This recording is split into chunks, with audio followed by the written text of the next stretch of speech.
Hello, testing. Okay, cool.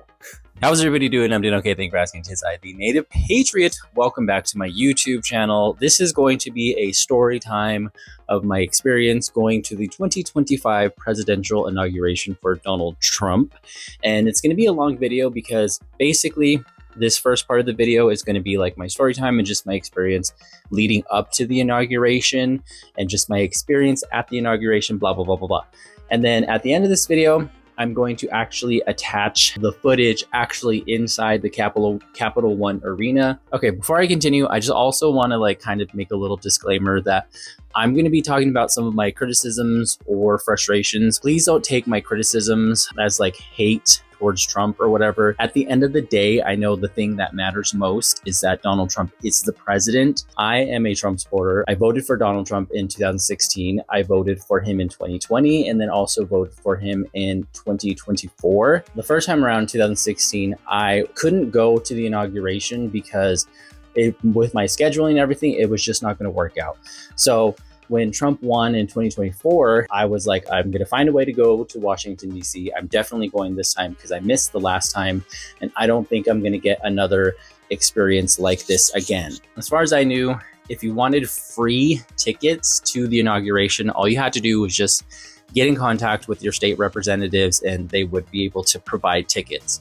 So I know that there's probably websites or places that you could have bought inauguration tickets, but I'm a struggling college student. This is my last semester, off topic. I'm trying to save money and be practical and stuff like that. I was opting to get the free tickets through my representative. And basically back then when I emailed them in 2024 in November, all they basically said was that we have your name down and then we'll get in contact with you as the time gets closer to the inauguration. So back then I wasn't really even guaranteed tickets to the inauguration. This time around, I was like, I don't care. I'm going to get to Washington, D.C.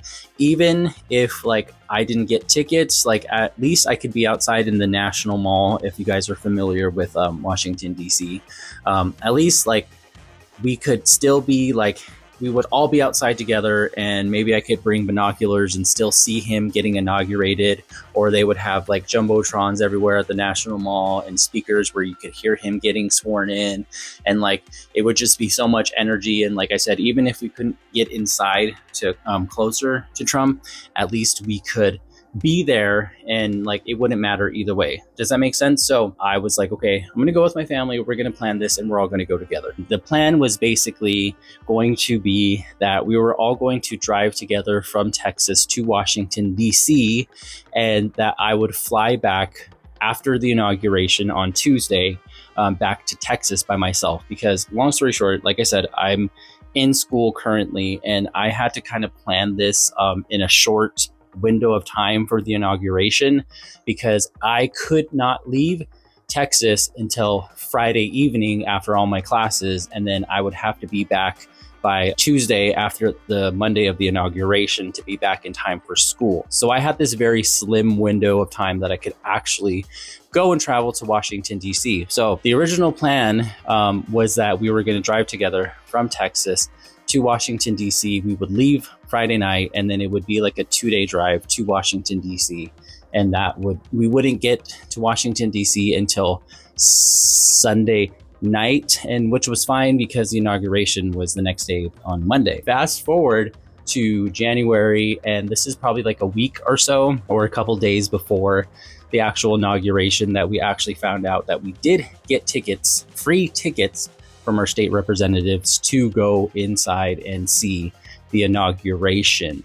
And so what they said though is that in order for you to receive these tickets, to get them, you have to get them in person in the Washington, D.C. office.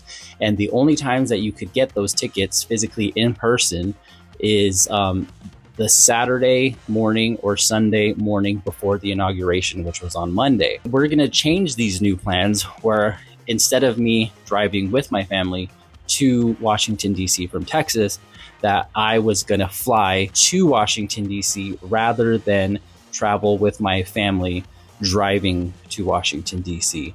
So, of course, by this time, it was a week or several days before the inauguration, and my flight was almost $500 one way just to get from Texas to Washington, D.C. As I said, with the strict purpose, I was booking this flight so that I could be there in time, in person to Washington, D.C.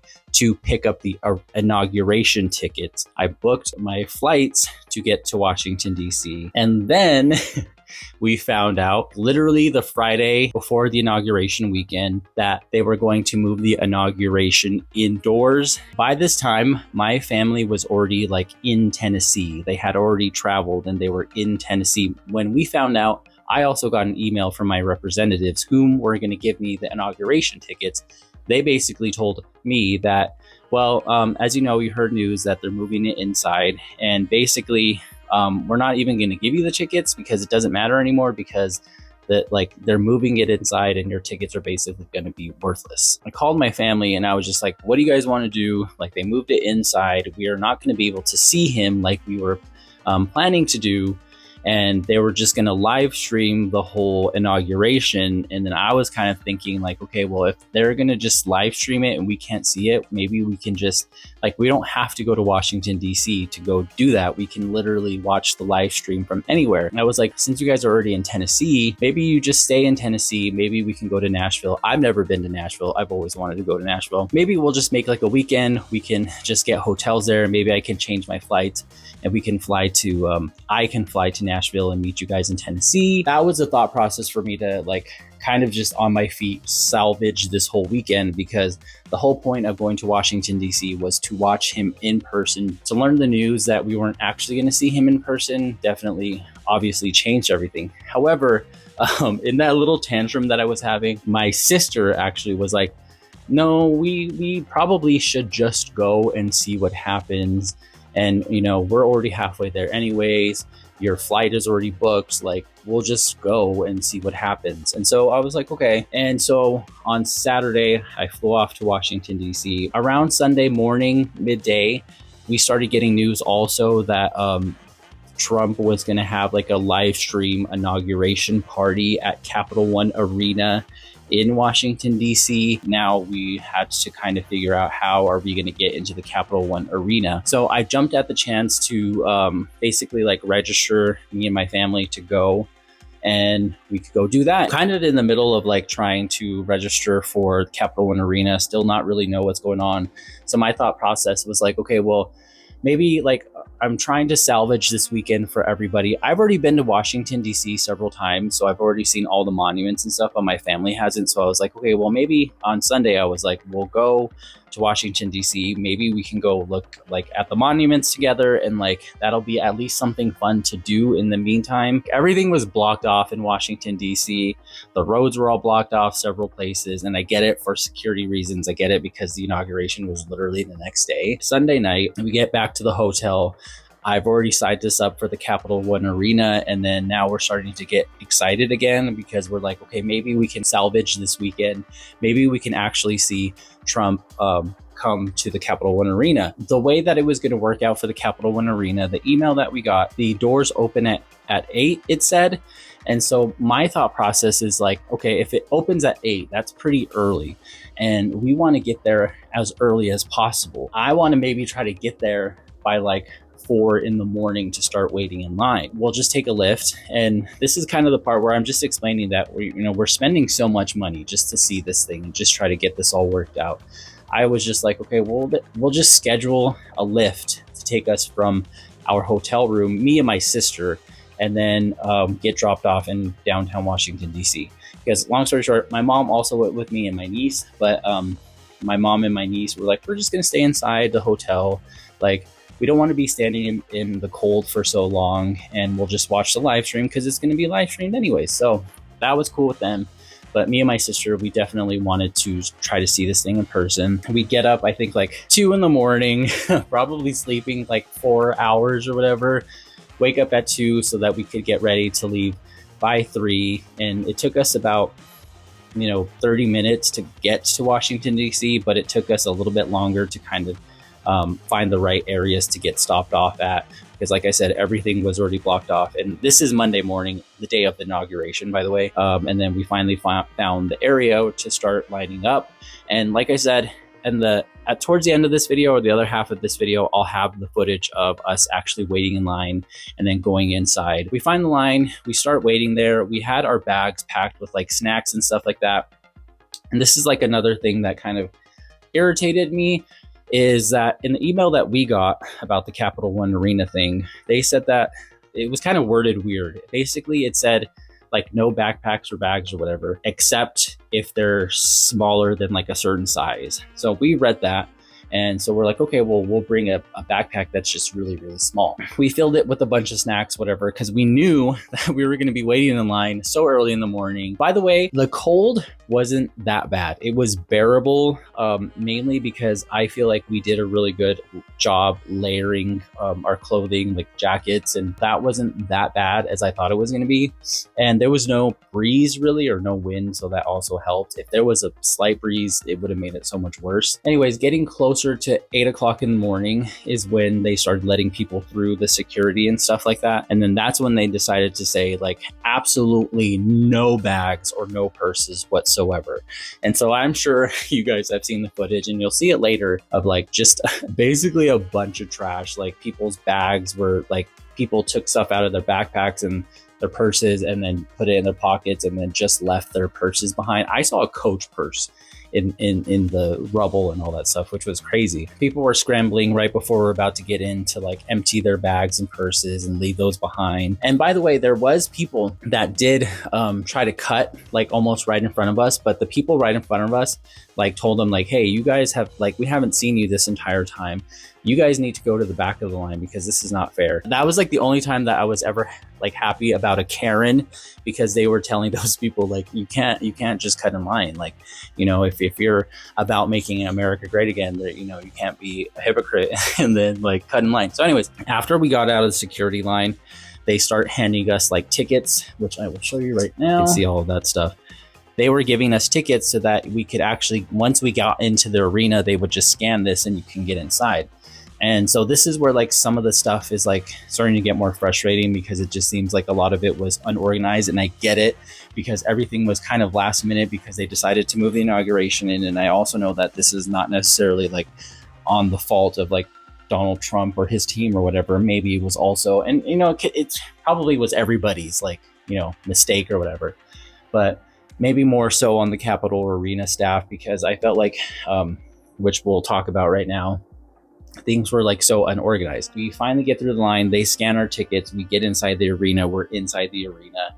And I was like, I need to pee so bad. Like, we already have our tickets, we have our seats.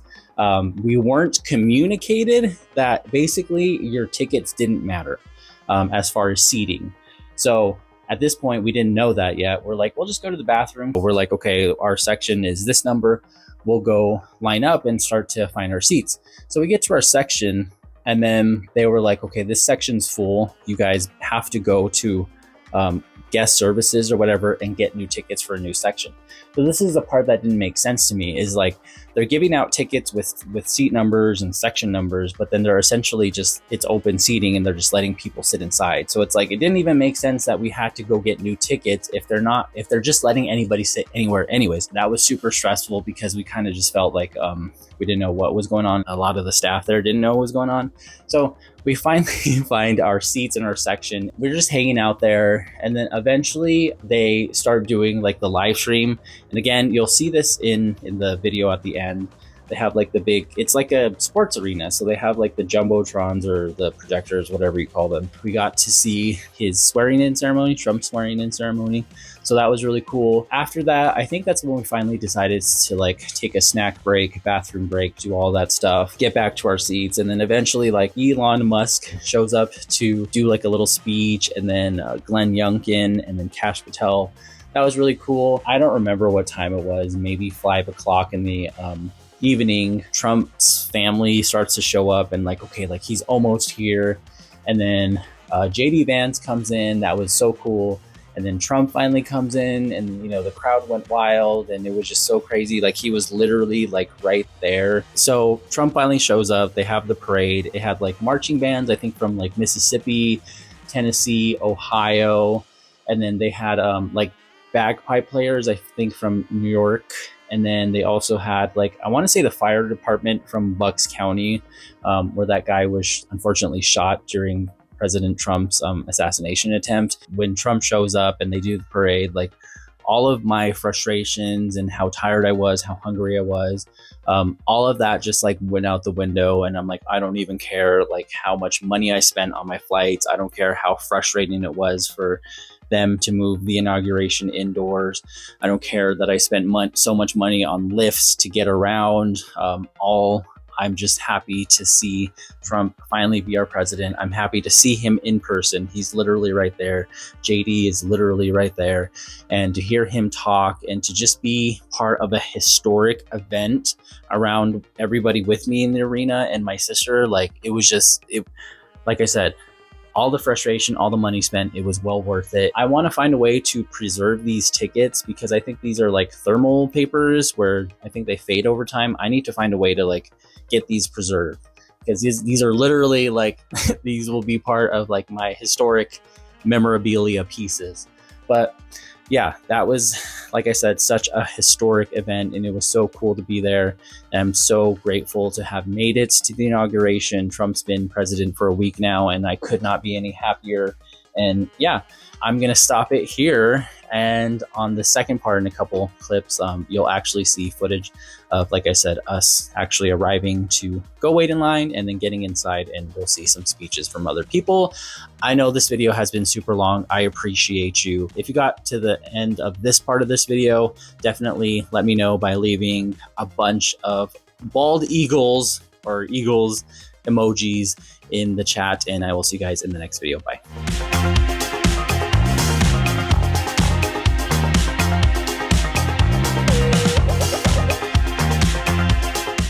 USA! USA! USA!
That I will support and defend the Constitution of the United States against all enemies, foreign and domestic. against all enemies, foreign and domestic. I, Donald John Trump, do solemnly swear I, Donald John Trump, do solemnly swear that I will faithfully execute that I will faithfully execute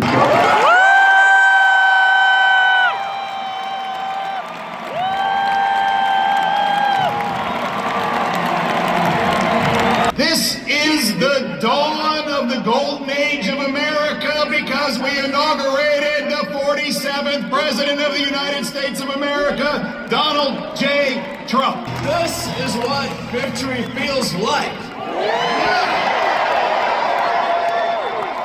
And this was no ordinary victory.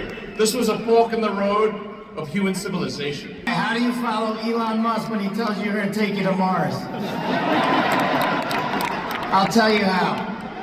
He and I share something deeply. We love the American dream.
So now the work begins. We won, but now the work begins. We have to bring them home.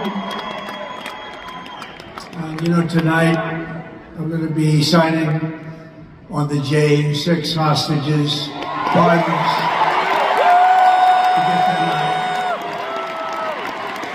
And as soon as I leave, I'm going to the Oval Office and we'll be signing pardons for a lot of people. A lot of people.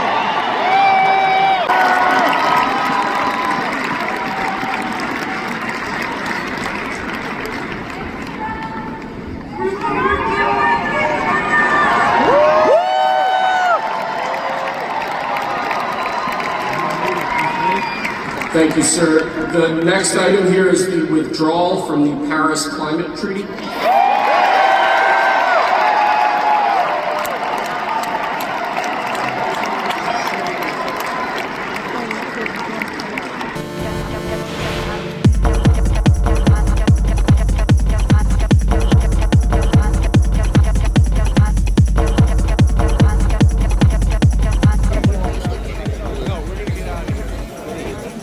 There's our fire. That's right.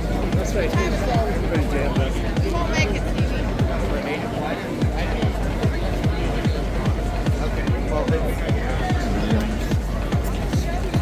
And that is the end of the historic 2025 presidential inauguration in Washington, D.C. for Donald J. Trump. Hope you enjoyed. Bye.